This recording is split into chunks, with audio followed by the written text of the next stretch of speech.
கபிலன், நம்ம office CCTV ஃபுட்டேஜ பார்த்தா யாருன்னு தெரிஞ்சிரும். கரெக்ட் புனிதா.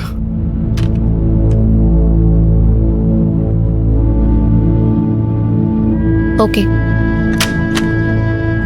நம்ம ஆபீஸ்ல யார் இந்த வேலையை பார்த்தாங்கன்னு இப்ப எனக்கு தெரிஞ்சிரும்.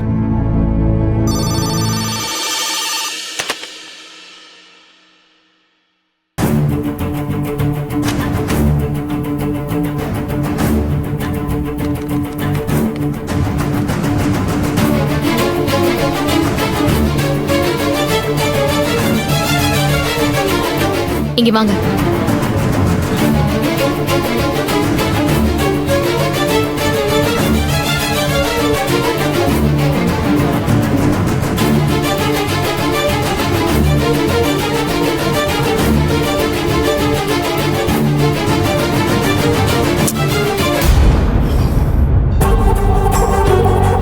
நான் இதை எதிர்பார்க்கவே இல்லைங்க.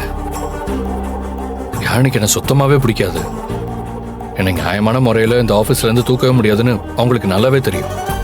அதான் இந்த மாதிரி பொண்ணுங்க விஷயத்துல மாட்டி விட்டா கேள்வியே கேட்காம நீங்க என்ன வெளியே அனுப்பிச்சிருவீங்கன்னு அவங்க நம்பிட்டு இருக்காங்க.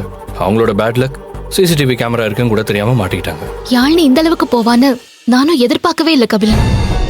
சாரி. ஐயோ என்னங்க நீங்க இதுக்கெல்லாம் போய் சாரி கேட்டுக்கிட்டு விடுங்க. ஆமா, ரம்யாக்கு உங்க மேல அவ்வளோ நம்பிக்கை. நீங்க அனுப்பியிருக்கவே மாட்டீங்கன்னு சொன்னா. ஆனா இதை நான் எதிர்பார்க்கவே இல்லை.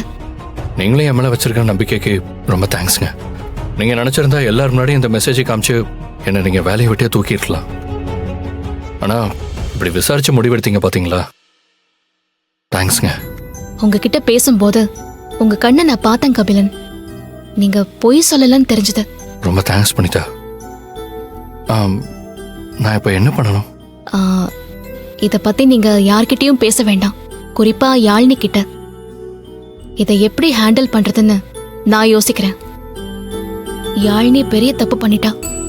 யாழ்னி பண்ணதுக்காக நான் உங்ககிட்ட மன்னிப்பு கேட்கிறேன். ஐயோ